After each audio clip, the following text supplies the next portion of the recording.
Hi, everybody. You're very welcome into episode 12 of Revenue Hacks. Just imagine, ladies, we've been doing this for such a long time now. How crazy is that? Today, we're actually joined by a very special moderator, Rita Varga from WHTT. We will be speaking about our top tips in regards to PMS, CRS, CRMs, what are they, who needs them, and just absolutely everything to do with travel technology that hotels need. You know where we are. If you've got any questions, don't be afraid to pop them to us on LinkedIn or else via YouTube or Facebook. And of course, we'll go around the table just in case you haven't actually remembered who we are, even though we've been here for quite some time. My name is Christina Rage. I'm Group Revenue Manager for hotels here in the UK and Ireland. Olga? Hi, good afternoon, everyone. My name is Olga Soma. I'm a revenue specialist with experience working in a five-star luxury market as well as international hotel chains. Today I will be moderating on LinkedIn, so make sure you put all your questions to our wonderful panel. I'll make sure that they get them in a timely manner. Please don't leave your questions until the end of the session because we might just run out of time. Also, we're talking today about systems and integrations and all the rest of it. So if you worked with a system that you really enjoyed, please share your opinion with us. We would love to hear from you. Enjoy the session and I'll see you on LinkedIn. Suzanne? How can I follow that fab intro by Olga? I'm Suzanne. I'm the Revenue and Systems Director at Journey. We are a marketing agency based in Cheltenham. We have a big tech division, so I am really looking forward to this chat. And B. Hi, I'm B. So I'm the founder of MySeat, a consulting company specialized in optimization of revenues and processes for hotels, helping hotels also deciding on what's the best system for them. So the topic is amazing today for us. I'm so excited. And we have our new moderator just after joining us, Rita. Do you care to introduce yourself? Hi, ladies. It's such an honor to be with you. You know, I'm usually on the other side of the camera and trying to sort the technology out, which is working out 50-50. We had our blooper section already filled up for this year. Yeah, and it's so crazy. We've been on for 3 months, right? Yeah. What has been like your favorite moment? Can you like pinpoint something that you like loved in our shows? I think I'll just jump in and say stop the silos. The amount of times that stopping the silos is featured in our episodes, and it's so true. For me, it's giving the advice that we all believe and follow in to people. That is so important. You know, the information that we share and what we talk about every week is that we're passionate about it. You know, it's not something we're just learning in the background every day, but also that we are sharing our tips with you that we use on a daily basis. Yeah, I really enjoyed the episode when we talked about the role of revenue managers, and I love the interaction with audience and how much there was to the role and how it develops and where we're looking into the future. So that was really the best session. And I think it's also connecting with our audience and with all of you as well. And I think that so much came out of it. Like we learned from each other, shared experiences. I think it's been absolutely fantastic journey so far. Yeah, I really like switching from like to the back to basics also, and the fact that sometimes we forget the really basic stuff, and it's good to remember that and realize that we're scratching the surface sometimes. So it's good to go into deeper conversations and exchanging, not always agreeing, but at least getting some other point of view. So it was really good. Yeah. Really good. Combining all of that for me, it's just, I think, our bond and getting to know each other behind the scenes as well. I love our prep sessions. That's the highlight of the week. Of course, I enjoy the weekly intensive revenue management course that you all give me. Because, of course, I started out in hotels, but when I was 18. And for the past 10, 12 years, I've been in travel tech. So I kind of see the other side and sort of supplying and fulfilling your needs. And this episode should be also all about, you know, how tech is combined with revenue management. So I let you go, Olga, to chat with the audience, and I see you afterwards. So let's jump into the topics. How techy does a revenue manager have to be? What does techie mean to you? I think nowadays revenue managers need to be very techie, need to be very savvy, and need to know exactly what's going on in their systems to be able to get the correct information, the correct analysis out. And I think that comes with learning through experience. You know, if you're a receptionist, you learn how to use PMS basic, but then if you kind of keep cracking at it, then you kind of get all that information out of it as time goes by. I think you need to always be up with new trends and new technology. So as soon as you hear something is new and exciting, you should be kind of looking at it, following it. Whether you're going to use it or not is completely different, but you kind of need to be in the know-how of what's going on. Yeah, I agree. I think it's quite important to be techie, but there's different ways to define someone techie. So it's about knowing the systems, but you don't need to know how everything is working in details. But when you need to understand the interactions between the systems, for example, that's super important to see what kind of impact it can have on your everyday work as a revenue manager, but also the rest of the team. What's really quite interesting is that I think it also depends on the property and what the property needs. If you are a revenue manager that's seriously techie, can configure PMS, understand CRM, understand rooms management systems, all the integrations, then you're adding a bit more value to your own personal brand, aren't you? As a revenue fully rounded professional, you bring a little bit more to the party if you've got that serious tech know-how. That's kind of how I see it. It's a development thing for revenue managers, and the more you know, the easier it is to progress. That's how I see it. Sometimes I just hear it's very scary when you like combine, you know, you use the word tech, right? So, but then at the end, when you refer sometimes to a revenue manager, you think, okay, the person who deals with my distribution channels, or the person also who manages my revenue management system. So it's there is like the techie who understands where the data is coming from and how it's being distributed and stuff, but it's for me, it's enough of understanding the big picture and the architecture of the whole landscape of the hotel, or tech landscape of the hotel. I think that's right. I agree, actually. I think the whole architecture, the whole tech stack is, when you're looking for new technology, that isn't always considered. So if you have a revenue manager that understands it all, then they're quite a good place to start when you're thinking about changing or improving any of your systems. Should the revenue manager always be involved? Sorry, Chris.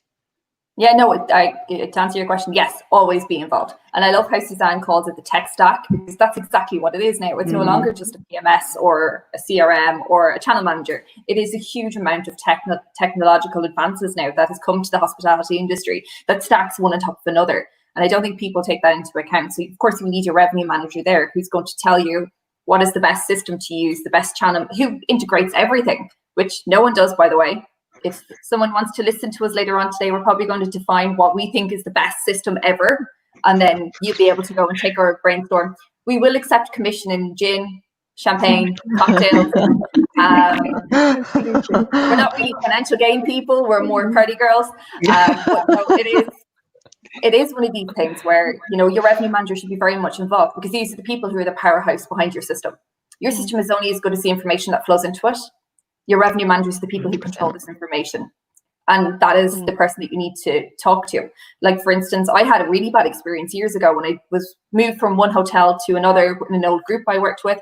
They got on a cloud PMS that had just come into the market, and they were sold it saying it done everything, which is true. It does.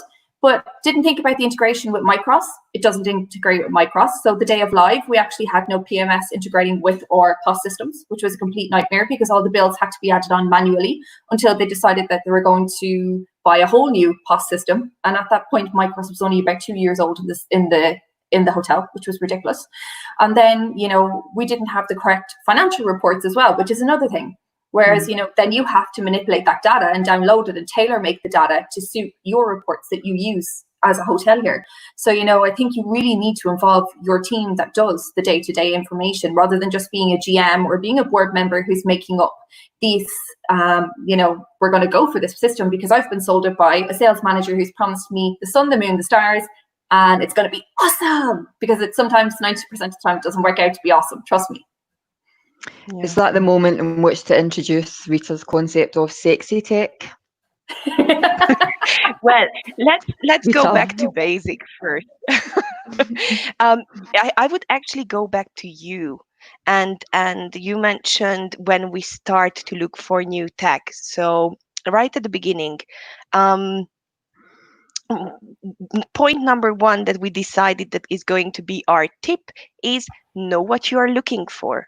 So can you elaborate on, you know, RFPs and the decision making? How do you get about actually thinking about getting new technology in? Well, it depends first of all on the system. Let's say we're talking about a new PMS. I think one of the things about property management systems are that you can have, I think yesterday your analogy was about Ferraris, and why have a Ferrari if you really don't need it? And I think that's right. You can have that's the main thing. That's very often the case. Yeah, and you've got this system that does so much, and actually you just don't need it.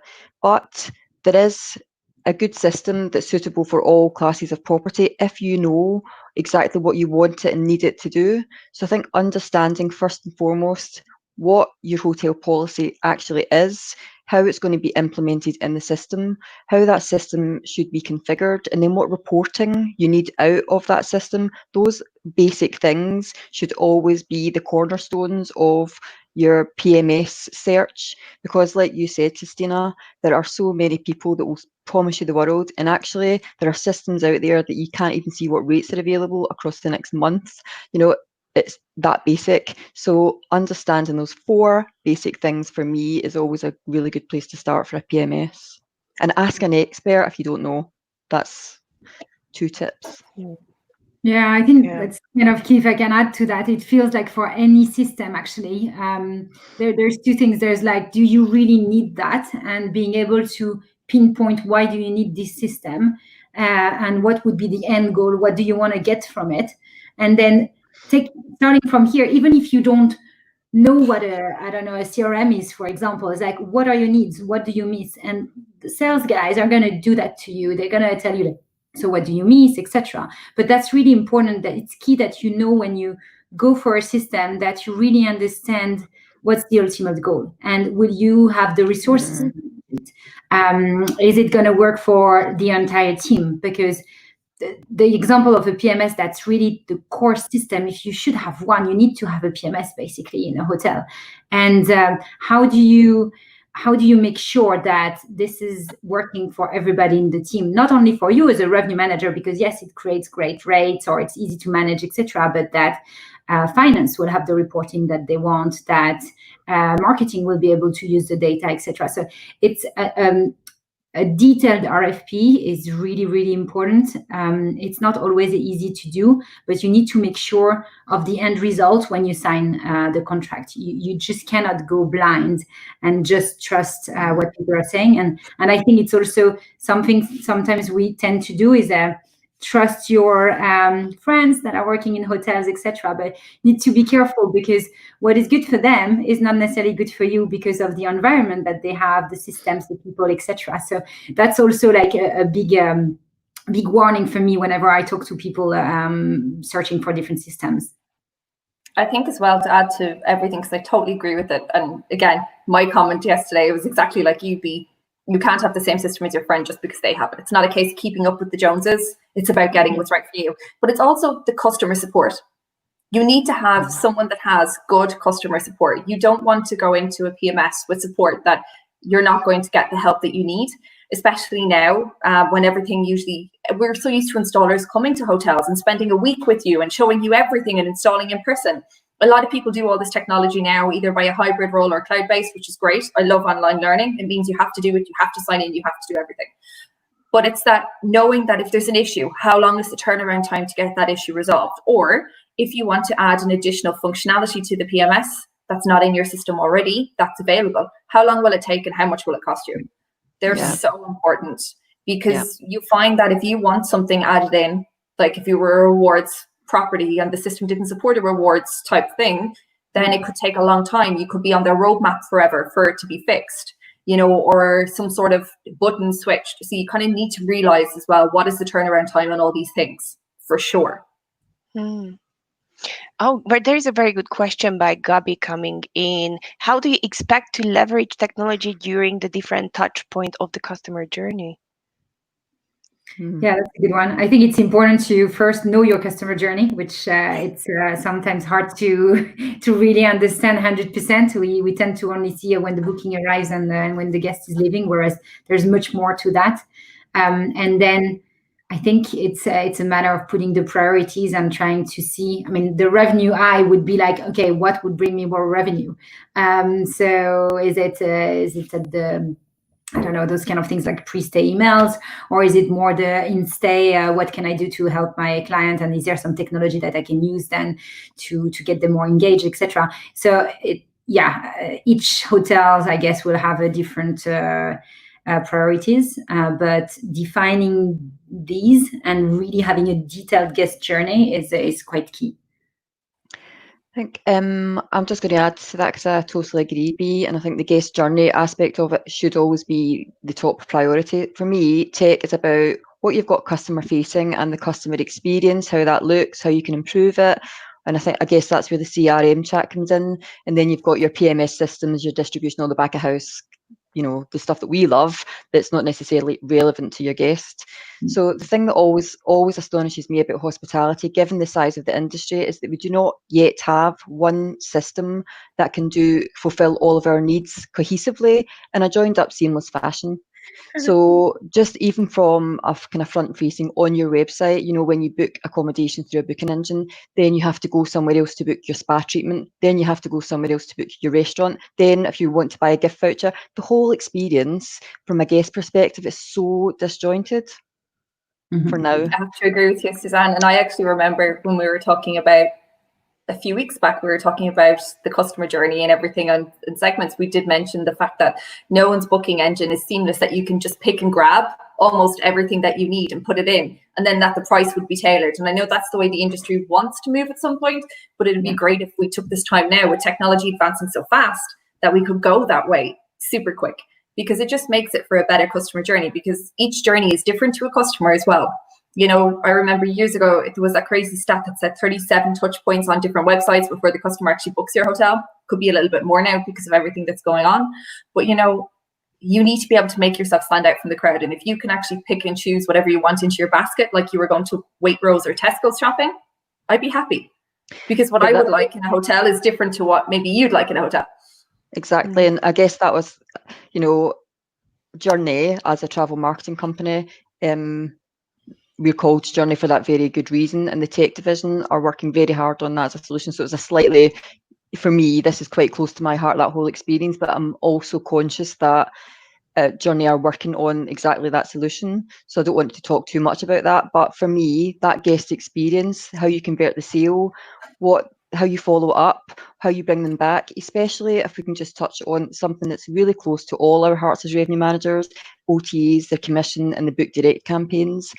That has got to be a kind of real central point going forward. If you can put systems in place and technology that will really help enhance that customer experience, their journey, and it'll help reduce your OTA commissions, then we're all going to win. That's exactly the direction we should be heading. Let's not continue to give all our inventory to the OTAs. Let's really work on that guest experience and your brand stickiness and the hospitality aspect, and use your tech for that. Yeah, from my point, like a tech point of view, sort of 2013, 14, you had several systems that were competitors, but some segments of the systems were, you know, for some customers more useful, for the others, for, you know, the competitor companies, tool was more useful, but nobody wanted to connect. Like, something that competitors would connect to each other was very foreign. And then suddenly, that's 2013-14, there was a huge change, and suddenly everybody started to connect to everybody. And I think it's an evolution still that has to come, and sort of a cultural change, that just because you're giving up some sort of module from your system, that doesn't mean you are going to lose something. You are actually gaining customer fidelity. Yeah, and you cannot do it everywhere, actually. That's the problem. It's just like, I think in an ideal world, we would have one system that has everything and that does everything that we want.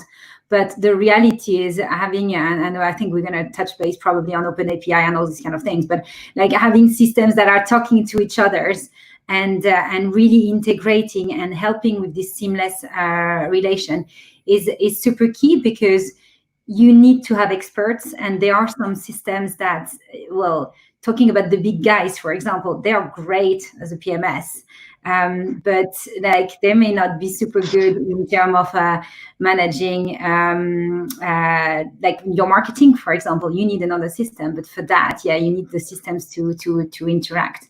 And I guess at some point that's fine. Yeah, if someone wants to build it, amazing. But for now, I think anyway, at least they need to communicate and make sure that they work together to improve that for their customers. So like it's getting there. It feels that there's more and more collaborations, I think, and that's great.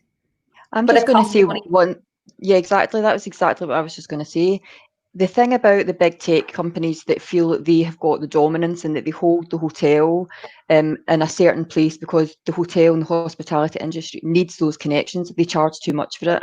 You know, if you've got the leading PMS system across the world and there's integrations left, right and centre, they connect to everything, yet they're still charging individual properties over £1,000 for that connection that's already established. It's not on. Yeah.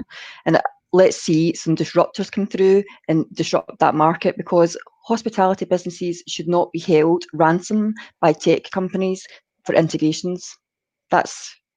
It's not right. I totally agree with you 100%. And for anyone who doesn't know what an API is, it's actually an open public integration or interface that you're able to interface with a lot of PMSs. There's a lot of people who are cloud-based now who are doing this. Which is great, but at the same time, it does come at a cost, and that's the hidden thing. But a lot of stuff when you're buying a PMS or anything in general, you know, the sales manager will neglect to always tell you about the hidden cost. And there's always a hidden cost with an open API. Or there's tech systems at the moment who are available cloud-based who say they've got open APIs, but it takes forever to get online, forever to get going. And you need to be bringing a certain amount of people to the table to actually get an open API, which is another problem. You know, if you're a powerhouse and you're able to control who has access to that, you know, and you can't turn around and say everything's open and everything is great, because that's not how it is. It's almost like everything's open, everything's great with a little asterisk next to it saying, for the big players, but for the small guys, you've got to wait another 6 years or find another system you can integrate with. Yeah, somebody always has to carry the costs. That's number one. Somebody always has to maintain the systems. You know, the Booking.com API has always been open, but somebody does have to certify your connection. And there are really strict rules how to actually maintain that connection. And that costs money. If it's not cash on the table, for any tech company, your developers are the most expensive people, because they are the ones who are making sure that your system doesn't drop down. I mean, yeah, and I think as well, it's when you're mentioning about like systems and everything and updates, make sure you update your PMS people. If you don't do it, make sure you buy your updates. There's so many hotels that actually are sitting on legacy versions of their PMSs. It's scary. I've gone to see properties over the last while that are still working on PMSs that have probably been gone since the dark ages. Does anyone remember Room Master? Yes. You know, really old systems. Oh, no. You know? Welcome. Did anybody remember? You know, and that's where it's really important that if you're told to update your PMS, that you do it. It's not a cost. It's a safety. It's a safety net, because you could have a black hole in the background that's going to open, and some smart arse could be on your Wi-Fi and gain access to everything, including guest data. No matter how many times PMS companies say to you, never to put your credit card in the credit card field or never put them in a notes field, I can guarantee you there's someone watching this today who is putting credit card details in the private notes section. Don't do it. It's completely against GDPR rules. Gone. That's the thing, you know. I am in the founding team of a company that is actually, the number one rule is to respect GDPR in whatever we do. This is what the business has been based on.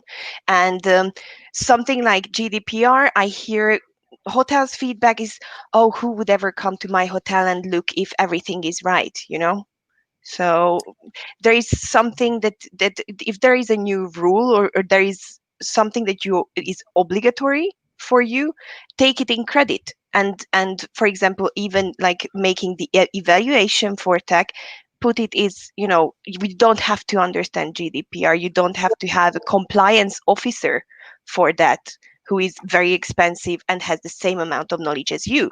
But but make sure that you know that the data is safe, and it doesn't matter if your servers are in the US or your servers are in the Czech Republic or whatever. That's not making it safer or less safe.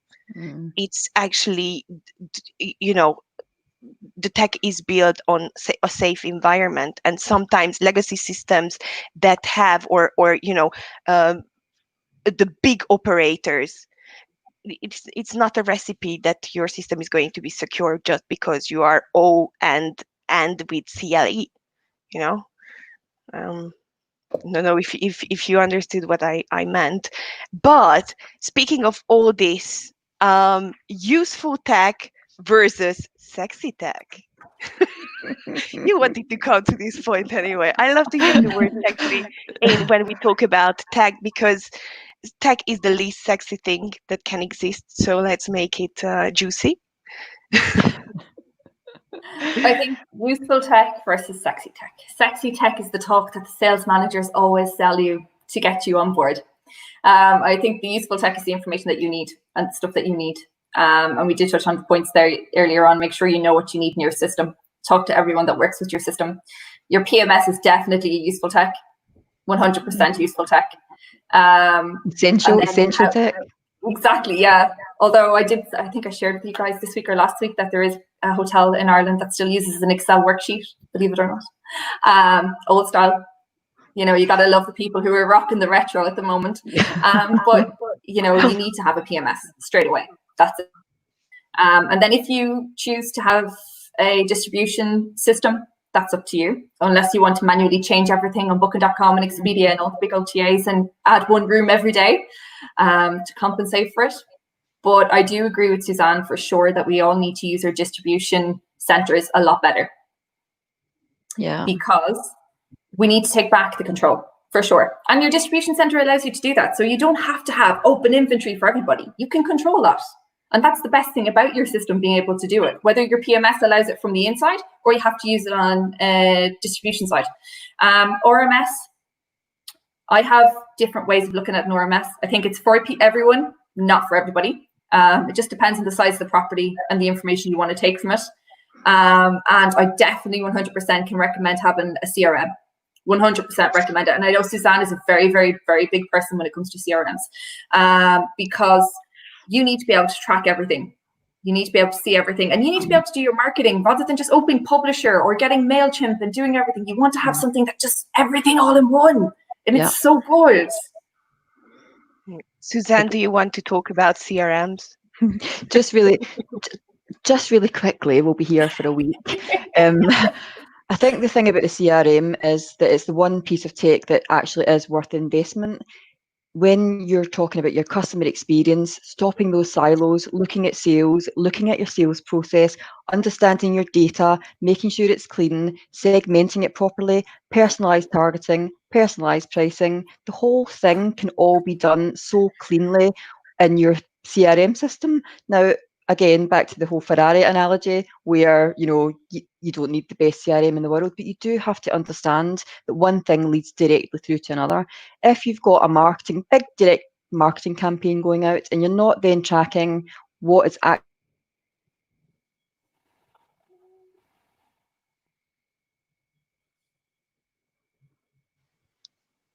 Suzanne was already talking too much about CRMs.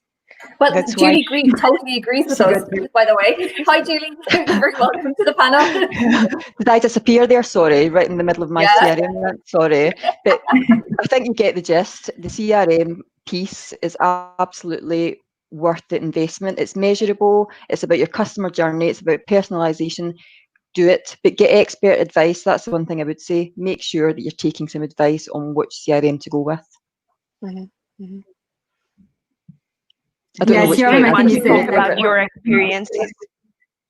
Sorry? B. Yeah, CRM, I think, is one of the blurry elements because it's probably out of all the system, the one that people understand the less. And it's also one where you don't see the direct impact. So it can be quite tricky. I wouldn't say it's the first one to get, really. I think you need first to have the proper PMS, have your channel manager, understand your data, so that maybe through either PI system or RMS system. But yeah, definitely you're gonna get some good returns for a CRM if you have the right people to drive it again, because that's really the issue. And I can talk for myself, having gone through getting a CRM system into one of the company I used to work for. And it was a total mess because we didn't know what we wanted. We didn't exactly know why we wanted it, and we didn't have anybody to manage it. So if you start like that, it's never going to work, basically. And that's coming back to the RFP point and making sure that we're having like clear objectives and targets whenever you get your system in place. Olga is sending in us a question. How about customer communication tools, combining Facebook Messenger, WhatsApp, emails, etc., combining them all together? Any systems you would recommend? Well, one is in my title called Hera by Hotel Resbot. That's my term of advertising. Thank you. I think the Ferrari of the systems does that. I think that's where you're going down the whole, do you need a Ferrari? Because their CRMs that are the best in class do offer that kind of communication, but they're expensive. They're not for everyone. But I've worked with a system where you can monitor hashtags on Twitter, jump into conversations, create leads, pull in emails, the whole thing. And it's just as a game changer for your business, but it's expensive. And that brings us down to the cost again, because again, it's so big. Like the cost of all these tools is mental. It really is crazy. And if you want to get, a PMS, and we touched on this yesterday, what may have been the creme de la creme a few years back really isn't now, unless you've got multiple points of sale in the property. It is really, really expensive, and you're paying for all them licenses and you're paying for everything. So I think the cost of tech needs to come down. We understand you're new. We understand you want to get an ROI. We understand that you want to do the bells, whistles. But, for people to be able to afford you, sometimes it's a bit too much, especially if they want to do it. And even paying in installments and everything can be quite hard for companies that are starting out for the first time. What are your feeling towards free trials then? Or like free tools that are available now? I like the idea of a free trial only because it allows you to look into it. However, there's the big however, because I think you know where I'm going to come with this, Rita, is that sometimes when you get a free trial of something, the sales manager just keeps at you forever and ever and ever and just won't go away. Even if you'd say to them that you're not interested in their technology tool, and then they'll come back to you again and again and again. And I think that's kind of the rabbit hole that you go down. And I do feel sorry on the sales managers. I really and truly do, because it is quite a tough job to try and get people like me or like B to buy into a system, or even Olga to buy into a system. And that takes guts, to be honest with you. Yeah, I agree. But I think you need to try. I mean, this is of course, you cannot try all of the systems that are coming now to you and say, hey, we give you 3 months, we give you 6 months, etc. You still need to have the needs for it, basically, or make sure that, this is something we thought about, but we just clearly don't have the money to do it now, or we don't have the tech. Go try, see the results, see if this is something that you need. Probably it's something that you will realize, well, actually, I don't need it. It's great, but I'm never going to look at it or use it, or the customers will never do it. But yeah, that's the right time. But make sure that you really dedicate some time to analyze if this is the right thing for you or not once you've installed it. So at least it's a useful use of your time and of the person in front of you. But that actually, well, you may not care too much, but. Yeah, sometimes there is the case of somebody contracting a service that applies like a small monthly fee or something. They're not using it. Therefore, there is no measurement of return on investment. On the other, the supplier is happy because they forgot about it. There is the monthly contribution. But I personally would be more happy if I could showcase how much that certain tool brought to the hotel, rather than, oh, he's paying me or she's paying me the monthly whatnot. It was a big learning curve for me to be straightforward and say, okay, this is maybe not the essential thing for you because it doesn't make sense for your business. And also sort of to let go. Yeah. Because I as like you're that. saying, that's as annoying it is, it's not a personal failure. Well, that's a sales discussion to have with other salespeople, but if it doesn't have to make sense all the time, and there is no such, well, we talked about it. Is there such thing as a best technology for something? No, because there's not one fits all, basically. So it's really, of course, there's one that's going to tick most of the boxes, but I feel, and I'm like having worked with a lot of systems and knowing in depth, for example, the RMS or those systems like that.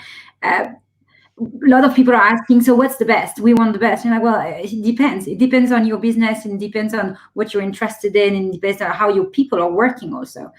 Do you want something super automated, or do you want to be able to dig in details? Like, you're going to have two different systems for that. So that's where you need to really know your needs, really. But don't you also think that there's just, when salespeople are approaching you about systems, I personally quite like it because I can see really quickly about the logic of a system. I want to know what tech platform it's built on, what is it genuinely going to bring, and then I'll ask a series of kind of techie questions about the structure and profiling and data, etc. data. So for me, I think that good systems have a core logic that you can identify really quickly and investigate more or dismiss as sexy tech. It's that for me, that properties looking for technology, as long as they understand that core logic, then they're going to be better placed to make a good decision as opposed to falling for the sales spiel of sexy tech. Yeah, I don't want to make it like the crying hour, because we did that yesterday. But again, That I was came over an across. hour. It was 1.5 hours of crying. There is proof of it as well. But there is so many times I get really in sort of tech savvy hotels who are open to new technologies, because there is this thing of established companies, quote unquote, and startup adoption type. And there are this startup adoption type of hotels or accommodation providers that are taking the sexy tech on because it's sexy. So you do want to look good and fresh and innovative because that's the image. But some of those sexy techs are not useful for their property. So by the time a useful tool would come into their house, they are burnt out. Yeah. They are like, I cannot take any more, even if it's free, even if you're throwing it for me for 3 years or for a lifetime, I can't take any more technology, especially now. And this is a question to you.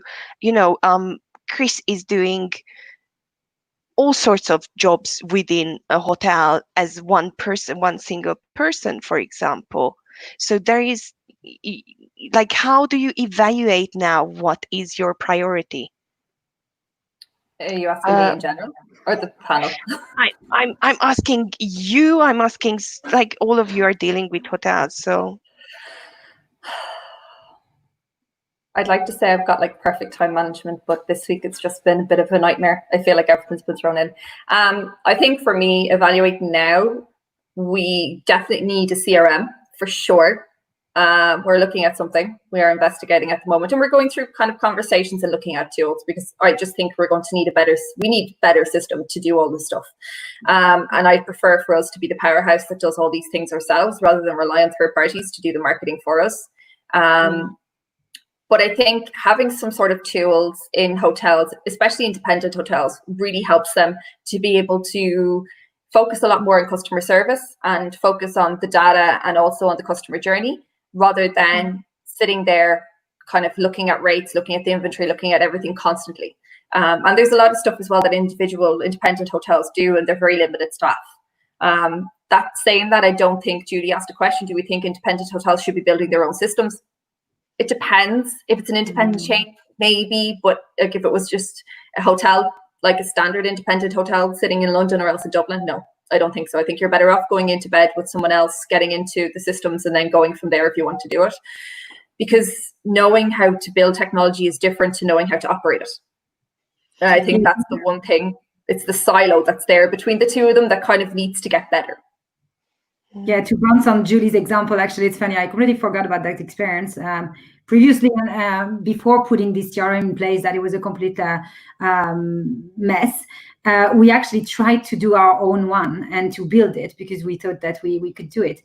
And that's completely dumb, because in reality, when you don't know what it is exactly, what it does, like, you're never going to get something right.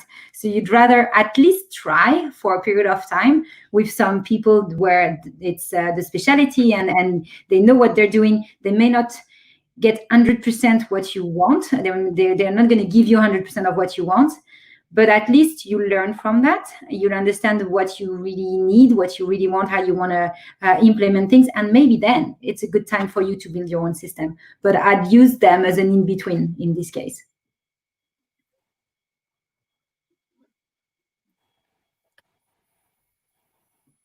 Oh, have we lost the sound? No, we're still here. I thought Suzanne, do you want to chime in? Or yeah, the only thing I was going to just... You are on mute. Yes, I totally agree with Julie. I don't think independent and UB, I think your experience kind of typifies it. Independent hotels don't build your own systems. But I think if you're looking at for tech now, for me, it would have to be about that guest experience. It has to be about increasing sales. It has to be about a nice customer experience, the customer journey, and then improving that cost of acquisition for your direct bookings. I think that when you have that as your kind of leading priority, then your business is going to improve. You want to see those sales lines improve. And I think right now that's massively important. Everything else that's done behind the scenes, yes, there's tech that makes it better, more cost effective, etc. But so much of it can be done without the technology. I think for me, concentrating on that sales drive and the guest experience is number one. Well, back to Julie's point, even if you are a larger chain, look at Marsha. Marsha is, I think, the best example. Don't build your own system, because you have to maintain it and you have to update it. yeah, I totally agree with you on that one for sure. We've seen some big chains as well who've gone into development and now are stuck because they've gone in with PMS companies who've gone from being standalone to now cloud-based. And they may have gone in with it for a reason, you know, like for instance, the biggest GDS providers in the world. However, sometimes it doesn't always work because even their systems don't talk correctly. And the PMS doesn't talk to the CRS, if you want to call it that, because in brands, your distribution channels are called CRSs. So, you know, it doesn't feed correctly and it doesn't come back and it causes a nightmare. I know one international chain at the moment who changed their tax settings on their systems recently, and it's causing a nightmare across the globe with all their systems. It's so funny because for a long time, you know, a few hotels that I know raised this issue and it was kind of falling on deaf ears. So it was like, no, you're just doing it wrong. You're doing it wrong. And now all of a sudden the same problem is popping up in Germany because hotels have reopened and in France. And it's so funny to see that something that was an issue is long now a global issue and they don't know how to fix it. Yeah. It's very important if you are an international chain in terms of choice of providers. You have so many local regulations, especially on PMS, to be government compliant. So you don't always necessarily want to get into that game when you are supplying to different countries. And it's very important to have that because it can go back to you, even if you ignore it at first, and then you are supplying internationally. It can come back to you and hit you in the back. Maybe not in 1 year, but in 2 years, it's definitely going to come back. Oh gosh, the time is running. We haven't talked about RMSs. What are shall we just quickly spend 5 minutes on, what we're discussing it, or you are discussing it in each episode, whether it makes sense now to use an RMS.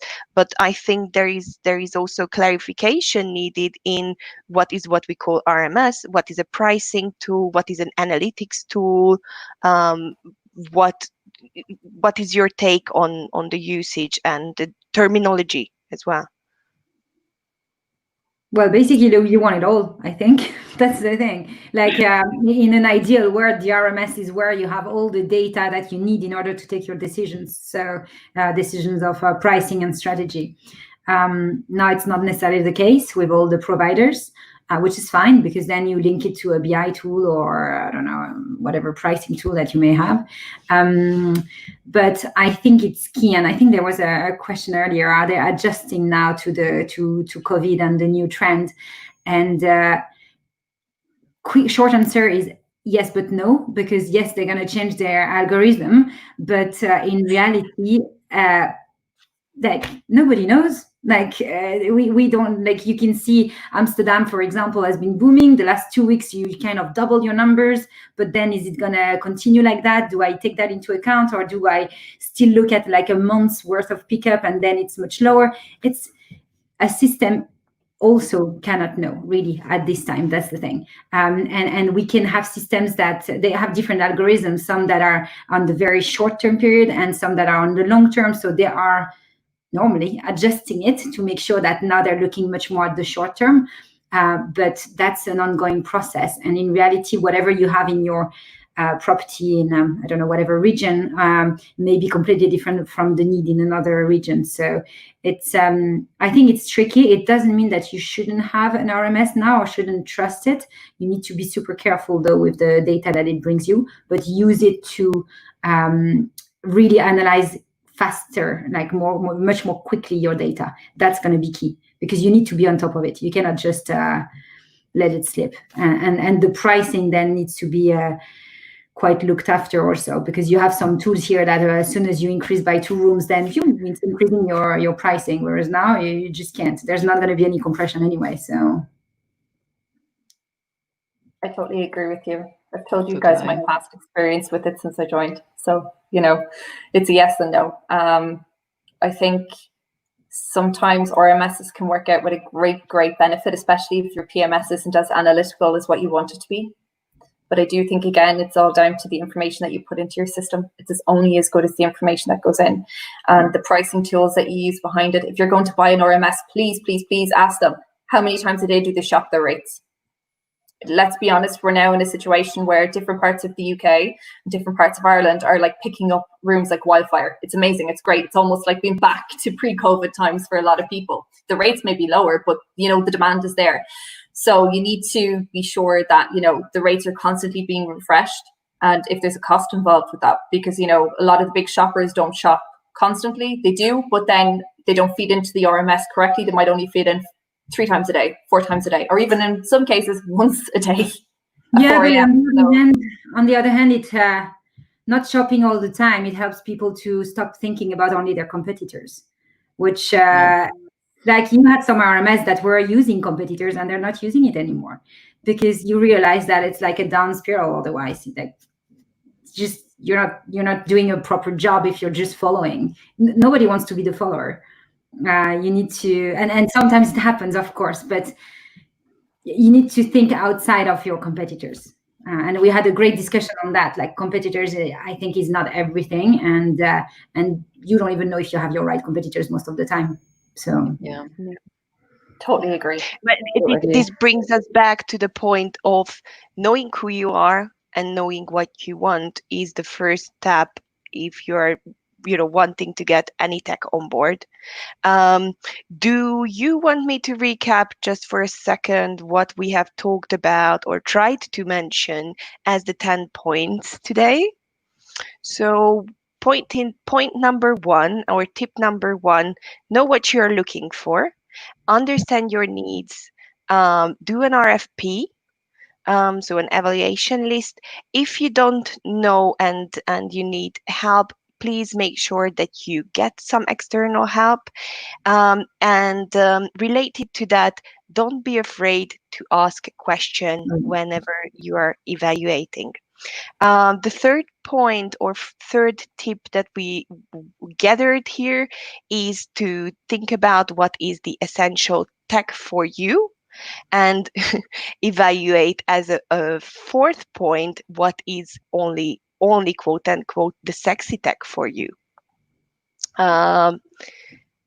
Yes, the next one would be, just because your friend has something, it doesn't mean it applies to you.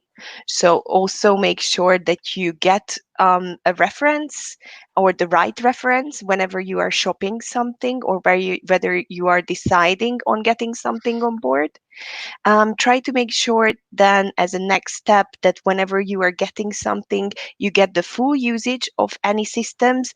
Susan's a great example was the CRM system that should be serving as stop the stylos, as also a communication system within all the departments. Then next up, we noted, in this time, the tip would be to take advantage of the time and use free tools or free trials to sort of try to measure the impact of the systems on your hotel. Next up, service level. Always make sure what comes after the sales process, as in terms of account management, customer service, that it also meets your expectations, because we are looking into the long run, or the long-term cooperation, and not only until the contract is signed, of course. Yeah, and leveraging the system after you got something on board. You always need a human to be able to manage a system. You need to spend time with whatever technology you are using. Did I miss out something, ladies? Okay. Sounds all good. Then after we did the checklist, oh my God, we are at 53 minutes. Thank you all so much to accepting me in this episode. I don't know how we got here, but I'm absolutely honored have been spending this hour with you. Thank you, Olga. You've been a rock here on LinkedIn. I'm so sorry if we didn't get to all your questions, but I'm sure we will get to it. So next week, we are sort of continuing on this path, talking about distribution, connectivity. So make sure you are following us on Instagram, revenue lowercase hacks, womenhoteltraveltech.com/revenue hacks, and see you next Wednesday at 1 p.m. British Summer Time. Thank you, ladies. Bye. Bye. Bye.